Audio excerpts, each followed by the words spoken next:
ఎక్కడ చూసినా petrol బంకులో queue లైన్లు కనపడుతున్నాయి. చాలా వరకు నిన్నటి నుంచి కూడా నిన్న సాయంత్రం నుంచి కూడా ఆ మొత్తం పెట్రోల్ బంకులకు బారులు తీరినటువంటి పరిస్థితి కనిపిస్తుంది. నిన్న మొన్నటి వరకు గ్యాస్ కోతతో గ్యాస్ల వద్ద లైన్ కట్టినటువంటి జనమంతా కూడా ఇప్పుడు పెట్రోల్ బంకుల వద్దకు పరుగులు పెడుతున్నటువంటి పరిస్థితి కనిపిస్తుంది. కొన్ని బంకుల్లో మాత్రం ఇప్పటికే నో స్టాక్ బోర్డులు కూడా పెట్టినటువంటి పరిస్థితి అయితే కనిపించిందని చెప్పవచ్చు. మొత్తం గతంలో ఉన్నటువంటి క్రెడిట్ విధానాన్ని పూర్తిగా రద్దు చేస్తూ కూడా క్యాష్ అండ్ క్యారీ సిస్టమ్ పెట్టడంతో కూడా చాలా వరకు బంకుల్లో కూడా పూర్తిగా స్టాకులు లేనటువంటి పరిస్థితి కనిపిస్తుంది. అదేవిధంగా మొత్తం కూడా స్టాకు దొరుకుతుందో దొరకలో దాని నిన్న మొన్నటి వరకు 50 రూపాయలు 100 రూపాయలు పోయించుకున్నటువంటి వారంతా కూడా ఇవాళ 500 1000 రూపాయలు ఈ విధంగా ఫుల్ ట్యాంకులు చేస్తుండడంతో కూడా మొత్తం అదనంగా కూడా స్టాక్ అవుతున్నటువంటి పరిస్థితి కనిపిస్తుంది. ఎక్కడ చూసినా ప్రజలంతా కూడా ఇదే చర్చించుకుంటున్నారు. మొత్తం association gas petrol bunk association వాళ్ళంతా కూడా చెప్తున్నటువంటి ప్రకారం ఎలాంటి కొరత లేదు, జనం ఎవరు కూడా ప్యానిక్ అవ్వాల్సినటువంటి అవసరం లేదు. నిల్వలంతా కూడా పూర్తిగా స్థాయిలో కూడా నిల్వలు ఉన్నాయని చెప్తున్నప్పటికీ కూడా మనం హైదరాబాద్లో అయితే పరిస్థితి మరీ దారుణంగా ఉందని చెప్పవచ్చు. రాత్రి నుంచి కూడా కిలోమీటర్ల మేర క్యూ లైన్లో ఉన్నటువంటి పరిస్థితి కనిపిస్తుంది. ఈ పరిస్థితి కొన్ని బంకుల్లో స్టాకు నో స్టాక్ బోర్డులు పెట్టడం, కొన్ని బంకుల్లో పూర్తిగా స్టాక్ ఉండడానికి కారణం ఏంటి, అసలు గతంలో ఉన్నటువంటి విధానంలో ఇప్పుడు ఎందుకు మార్పు వచ్చిందో పెట్రోల్ బంకు యజమాని ఉన్నారు.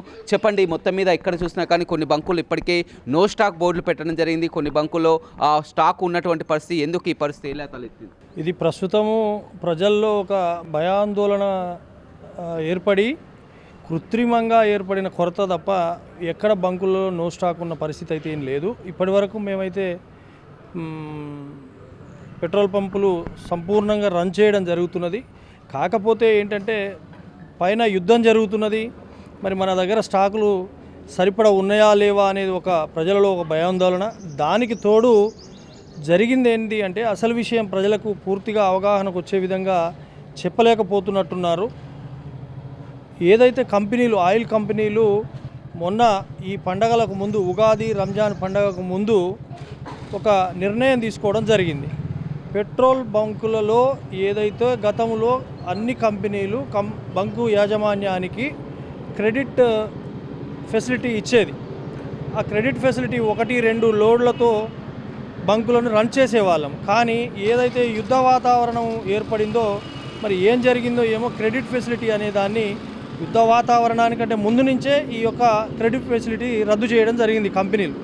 దానివలన ప్రతి ఒక్క యజమాని హైదరాబాద్లో ఉండే చాలా భారీగా హ్యూజ్గా క్వాంటిటీ తీసుకునే యజమానులంతా వారు సక్రమంగా సరైన టైంకు డబ్బులు నిధులను వారికి అందివ్వలేక, ఆ క్రెడిట్ లోడ్ పొందలేక కొంత ఒక 2-3 రోజులు గ్యాప్ వచ్చింది వాళ్ళకు. ఆ గ్యాప్ తర్వాత వీళ్ళు నిధులు సమకూర్చుకునేసరికి వరుసన సెలవులు వచ్చినాయి. ఉగాది రంజాను దాని తర్వాత ఆదివారం సెలవులు వచ్చేసరికి వరుసన 5-6 రోజులు లోడ్లు తీసుకోలేని పరిస్థితి రావడం వలన ఈ కొరత ఏర్పడిందే తప్ప అంతకు మించి కొరత ఉందనేది అయితే మేము ఎక్కడ మాకు కంపెనీ యాజమాన్యం కానీ కంపెనీకి సంబంధించిన అధికారులు కూడా ఎక్కడా పెట్రోల్కు డీజిల్కు కొరత ఉందనే విషయం ఎక్కడ చెప్పట్లేరు.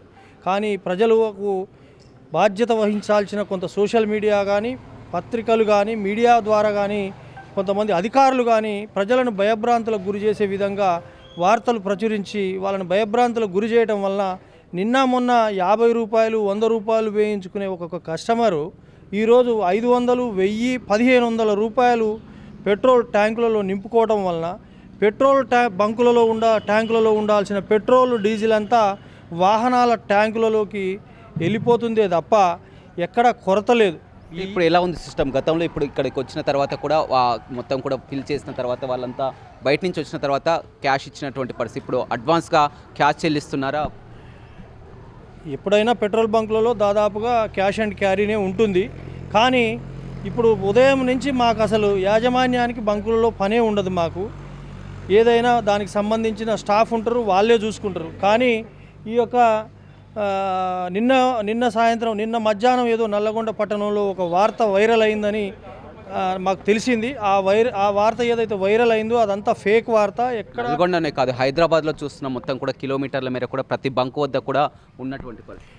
అవును, నేను అదే చెప్పొస్తున్నాను. నల్లగొండలో కానీ హైదరాబాద్లో కానీ స్టాక్ నిల్వలు తగ్గుతున్నాయని చెప్పి ఒక వార్త ప్రచురించిన మాట వాస్తవం. అది ఎందుకు వచ్చింది అని అంటే, ఏదైతే కంపెనీలు క్రెడిట్ ఫెసిలిటీని డీలర్లకు రద్దు చేసి నగదు ద్వారానే మీరు కొనుగోలు చేయాలని ఎప్పుడైతే చెప్పిర్రో నగదు వెసులుబాటు కాక ఒక 2-3 రోజులు దానికి డీలర్ల దగ్గర గ్యాప్ టైము తీసుకోవడం జరిగింది.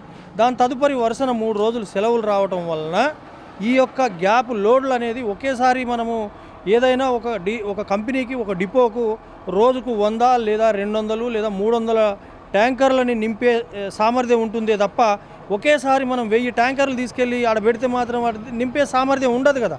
స్టాకు చాలా ఉంది డిపోలో, అండర్ గ్రౌండ్ ట్యాంకులలో చాలా స్టాక్ ఉంది. కానీ దాన్ని నింపే విధానములో మనం ఒకేసారి 1000 ట్యాంకర్లు నింపాల్సిన దగ్గర 5000 ట్యాంకర్లు తీసిపోయి పెడితే వాళ్ళు నింపాలంటే ఇబ్బంది అవుతుంది. బంకుల్లో అయితే ఎలాంటి కొరత లేదు, బంకులలో ఎలాంటి కొరత లేదు. ఆ కొరత సృష్టిస్తున్నది ఈ కృత్రిమ మీడియా, కృత్రిమ వార్తలు. ప్రజలు భయాందోళనలకు గురై 100 రూపాయలు పోయించుకోవాల్సిన వ్యక్తి 1000 రూపాయలు పోయించుకోబోతున్నాడు. 10,000 రూపాయలు పోయించుకోవాల్సిన వ్యక్తి 1,00,000 రూపాయలు పెట్టి డ్రమ్ములు కొనుక్కొని వచ్చి రైతులు మరీ ఆందోళనకు గురై, ఇది గతంలో కాక యూరియాకు ఎవరైతే తెలివి కల్లోళ్ళు ఉన్నారో, ఎవరి దగ్గర అయితే డబ్బులు ఉన్నాయో, ఎవరి దగ్గర అయితే కంప్యూటర్ చేతిలో ఉందో వాళ్ళు యూరియాను బుక్ చేసుకొని యూరియాను బ్లాక్ చేసినట్టు, ఇప్పుడు ఇక్కడ కూడా ఎవరి దగ్గర అయితే డబ్బులు ఉన్నాయో, ఎవరి దగ్గర అవకాశం ఉందో వాళ్ళు వచ్చి ఉన్న డీజిల్ అంతా పోసుకొని పోయి వాళ్ళ ఇండ్లలో స్టాక్ పెట్టుకోవడం తప్పితే దానికి వృధా ప్రయాస. మీరు ఎవరు భయాందోళన చెందాల్సిన పని లేదు. బ్రహ్మాండమైన నిల్వలు ఉన్నాయి కంపెనీలలో, మీకు అందుబాటులోనే ఉంటుంది. రైట్, చూడొచ్చు. మొత్తం మీద ఇది యుద్ధం వల్ల వచ్చినటువంటి కొరత కాదు. ఇప్పటికైనా కానీ రాష్ట్ర ప్రభుత్వం కానీ ఒక క్లారిటీ ఇవ్వాల్సినటువంటి అవసరం అయితే ఉంది. ఎందుకంటే ఆయిల్ డీలర్లు గతంలో పెట్రోల్ బంకు యాజమాన్యం వారికి కూడా అంతా కూడా క్రెడిట్పై సప్లై చేసేవారు. కానీ ఈ మధ్యకాలంలో గత 3 రోజుల క్రితం కూడా వారికి ఒక సర్క్యులర్ జారీ చేయడం జరిగింది. క్రెడిట్ పూర్తిగా నిలిపివేయబడింది. అదేవిధంగా గతంలో క్రెడిట్ ఉన్న వారంతా కూడా బకాయిలు చెల్లిస్తేనే వారికి సప్లై ఇస్తామని చెప్పడంతో కూడా చాలా వరకు క్రెడిట్ ఉన్నటువంటి బంకులంతా కూడా డబ్బులు చెల్లించకపోవడంతో వారికి పూర్తిగా నిలిచిపోవడం జరిగింది. నిలిచిపోవడంతో చాలా వరకు కొన్ని బంకులన్నీ కూడా నో స్టాక్ బోర్డులు పెట్టడంతో కూడా ప్రజలంతా కూడా మొత్తం ఎక్కడికక్కడ మొత్తం పూర్తిగా బంద్ అయిపోతుంది అన్నటువంటి ప్యానిక్తో కూడా మొత్తం బారులు తీరినటువంటి పరిస్థితి. అదేవిధంగా నిన్న మొన్నటి వరకు 50 రూపాయలు 100 రూపాయలు పెట్రోల్ పోయించుకున్న వారంతా కూడా ఇప్పుడంతా కూడా అయిపోయే పరిస్థితి ఏమని 500 1000 రూపాయల వరకు పోయించుకుంటూ ఎక్కడికక్కడ సోషల్ మీడియాలో జరుగుతున్నటువంటి ప్రచారంతో కొన్ని నో స్టాక్ బోర్డులు పెట్టడంతో కూడా పూర్తిగా ఇది ఒక డీలర్లు రాష్ట్ర ప్రభుత్వం మధ్య ఇప్పటికైనా ఒక క్లారిటీ ఇవ్వాల్సినటువంటి అవసరం అయితే ఉందని చెప్పవచ్చు. ఇది యుద్ధం కారణంగా వచ్చినటువంటి కొరత కాదు. గతంలో ఉన్నటువంటి ఆదేశాలు పూర్తిగా క్రెడిట్ వారికి పూర్తిగా నిలిపివేయడంతో కూడా ఈ విధమైనటువంటి పరిస్థితి వచ్చిందని కూడా పెట్రోల్ బంక్ యాజమాన్యులు చెప్తున్నారు. రవితో Ramesh, big TV, Nalgonda. For more videos like this, subscribe Big TV channel.